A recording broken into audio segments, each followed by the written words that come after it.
To Sasi Media. So இன்றைக்கி episode எப்படி இருந்தது அப்படிங்கிறத பற்றி தான் இந்த வீடியோவில் நம்ம பார்க்க போகிறோம்.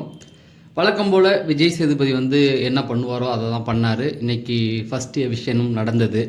இதில் மெயினாக பார்க்க வேண்டியது விஜய் சேதுபதி வந்து இன்னும் கொஞ்சம் அந்த கண்டஸ்டண்ட்டை வந்து கூலாக நடந்துக்கலாமோ அப்படிங்கிற மாதிரி தான் தோணுச்சு. ஏன்னா கமல் சாரை நம்ம ஒரு 7 சீசன் பார்த்துட்டோம். அவர் எப்படி ஹேண்டில் பண்ணுவார் அப்படிங்கிறது நமக்கு நல்லாவே தெரியும். ஆனால் விஜய் சேதுபதி டக்குன்னு மூஞ்சில் அடித்த மாதிரி அவரும் ஒரு வேலை பார்க்க வந்திருக்காரு, இவரும் ஒரு வேலை பார்க்க வந்திருக்காங்க, அவ்வளோதானே. அதை கமல் சார் அடிக்கடி சொல்லுவார். ஏதாவது கடுமையான வார்த்தைகள் பயன்படுத்தும் போது கூட அதை சொல்லிடுவார். ஆனால் இவர் டக்குன்னு மூஞ்சில் அடித்த மாதிரி 2 நாளாகவே வந்து அது பேசுகிறது வந்து உங்களுக்கு எப்படி இருந்தது? எனக்கு அப்படி தான் தோணுது. கொஞ்சம் அதை கம்மி பண்ணிக்கலாமோ அப்படிங்கிற மாதிரி தான் தோணுது. நிறுத்த வேண்டிய இடத்துல நிறுத்திக்கலாம் பேச்சை. அதாவது கண்டஸ்டன்ட் கூட குறைச்சி பேசுகிறது அது ஓகே. ஆனால் இப்போ நேற்று ஆதிரையாக இருக்கட்டும், அரோராவாக இருக்கட்டும், இன்றைக்கி வாட்டர் மில்லனாக இருக்கட்டும், இப்படி பார்வதியை வந்து ஒரு 10 பேர் அடிக்கிறாங்க. அது வந்து சரி தப்பு. அப்புறம் அவங்களுக்கு ஹேர்ட் ஆகும், ஏதோ ஒரு சம்திங் ஏதோ ஒன்று ஆகும் இல்லையா? அதை வந்து கண்டும் காணாமல் இருக்கிறது தான். அதை வந்து அப்படி பண்ணக்கூடாது.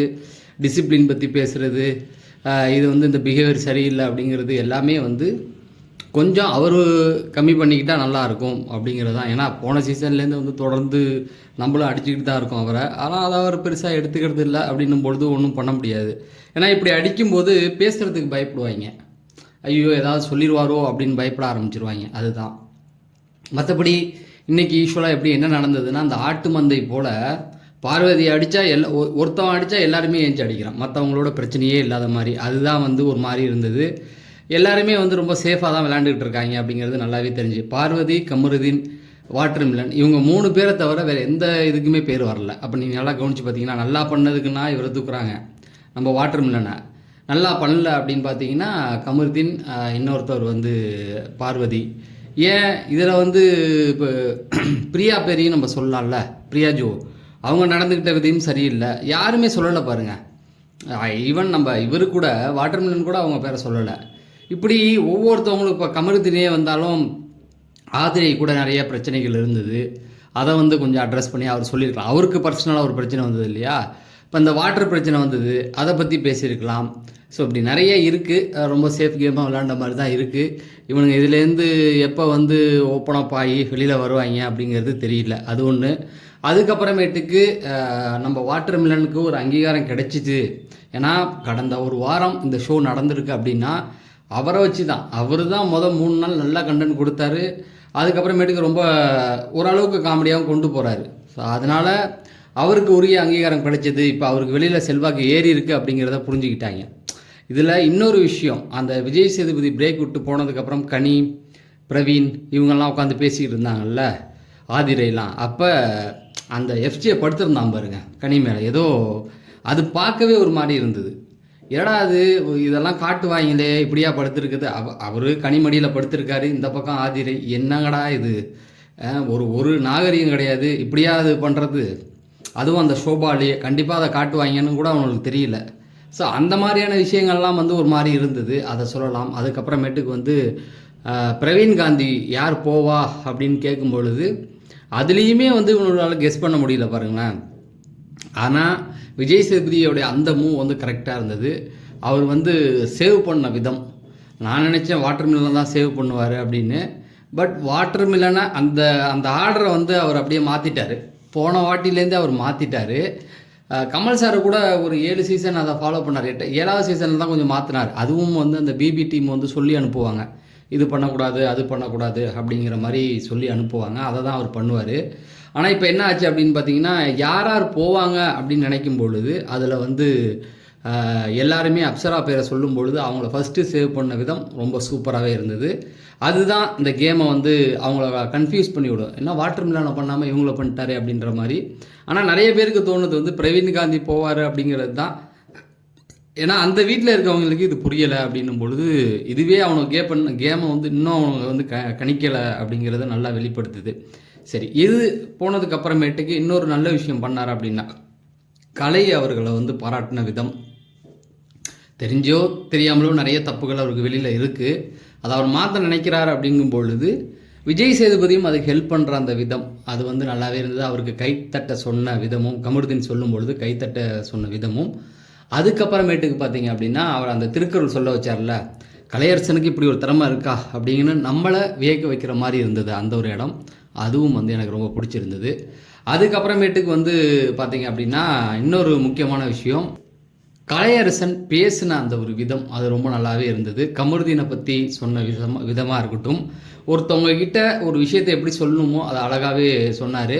நீ வந்து ஒரு ஹீரோ மெட்டீரியல், இப்படி பிஹேவ் பண்ணக்கூடாது, இதை மாற்றிட்டு வெளியில் போகணும் அப்படிங்கிறதையும், எஃப்ஜேயை வந்து அவர் சொன்னார் இல்லையா, ஒரு ரேப் பாடுற உனக்கு இவ்வளோ மெமரி சக்தி இருக்குது அப்படிங்கிறதையும் வந்து அழகாக குறிப்பிட்ட விதமும் நல்லா இருந்தது. ஸோ இதை அவர் வெளியிலேயே பண்ணியிருந்தால் ஹீரோவாக இருப்பார்.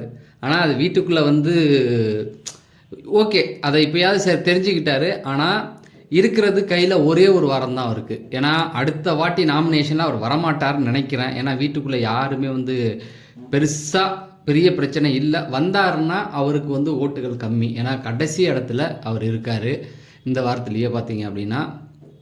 அதனால் அவர் போகிறதுக்கு வாய்ப்பு இருக்குது. அதை வந்து அப்படியும் பேர் வந்துருச்சுன்னா அதை மாற்றுறதுக்கு அவர் ஏதாவது ட்ரை பண்ணும். ஏன்னா இப்போ விஜய் சேதுபதி பண்ணது குழப்பி விட்டுருக்காரு.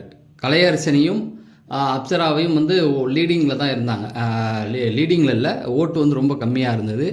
அவங்க கீழே தான் இருந்தாங்க. அவங்கள ஃபஸ்ட்டு சேவ் பண்ணோடனே அவங்களுக்கு வேறு மாதிரியான ஒரு புரிதல், ஆகா அப்போ நமக்கு வெளியில் ஆதரவு இருக்குது அப்படிங்கிற மாதிரியான ஒரு எண்ணம்லாம் வந்துடும். அதனால் அவங்க இந்த வாரம் சேஃபாக விளையாண்டு ஆகணும் அப்படிங்கிறது தான்.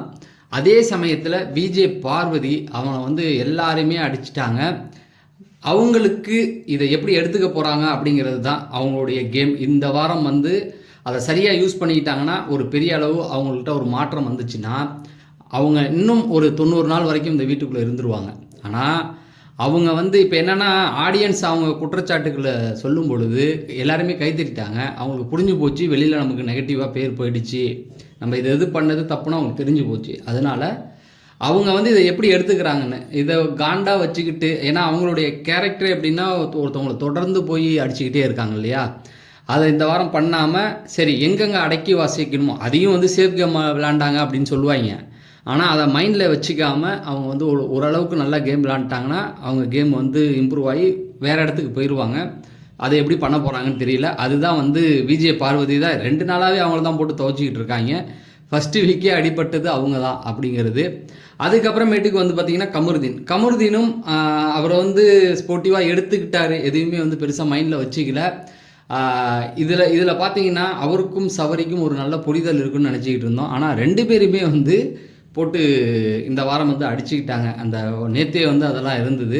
ஸோ இவ்வளவு தான், வேறு எதுவும் வந்து சுவாரஸ்யமாக ஏதாவது இப்போ இந்த ஃபஸ்ட் வீக்குன்னா வந்து யாருக்கு நரி யாருக்கு பூனை இந்த மாதிரியான ஒரு டைட்டில் கொடுப்பாங்க. பட் விஜய் சேதுபதி இந்த வாட்டி பிபி டீம் வந்து புதுசாக யோசிச்சிருக்கனால இந்த விஷயத்தை அழகாக வந்து வேறு வித மாதிரி நெகட்டிவ் யாருக்கு இருக்கும், பாசிட்டிவ் யாருக்கு இருக்கும், யார் வெளியில் போவா, யார் அந்த மாதிரி கொண்டு போனார். ஆனால் அந்த கேம் வச்சா இன்னும் கொஞ்சம் தந்திரமானவங்க யார், விஷ பாட்டில் யார், இந்த மாதிரியான விஷயங்கள் பண்ணியிருந்தாருன்னா ரொம்ப சுவாரஸ்யமாக இருந்திருக்கும். பட் சுவாரஸ்யத்தை வந்து அதிகப்படுத்துறது இது வந்து அந்த டீம் தான். ஆனாலும் ஒரு மாதிரி கொஞ்சம் டல்லாக தான் இருந்தது. அதுவும் பிரவீன் காந்தி வந்து ஒரு 10 மணிக்கெல்லாம் வந்து சொல்லிட்டாங்க, 10:05 ஏதோ சம்திங் அவர் பேரை காமிச்சாங்க. அடுத்த அரை மணி நேரம் கொஞ்சம் போராங்க தான் போணுச்சு. சரி, இவ்வளோ தான் இன்றைக்கி காலையில் வந்து யார் நாமினேட் ஆவாங்க அப்படிங்கிறது வந்து கொஞ்சம் காலையிலே வந்துடும். அதை நான் காலையில் ஒரு 7 மணிக்குள்ளே நம்ம சேனலில் ஒரு வீடியோ வந்துடும். அதனால் நீங்கள் சப்ஸ்கிரைப் பண்ணாமல் பார்த்தீங்கன்னா சப்ஸ்கிரைப் பண்ணிவிட்டு இந்த வீடியோ லைக் பண்ணால் இன்னும் 2 பேருக்கு போய் சேரும். அதனால் லைக் பண்ணியிருக்கேன். நம்ம அடுத்த வீடியோவில் சந்திப்போம். நன்றி, வணக்கம்.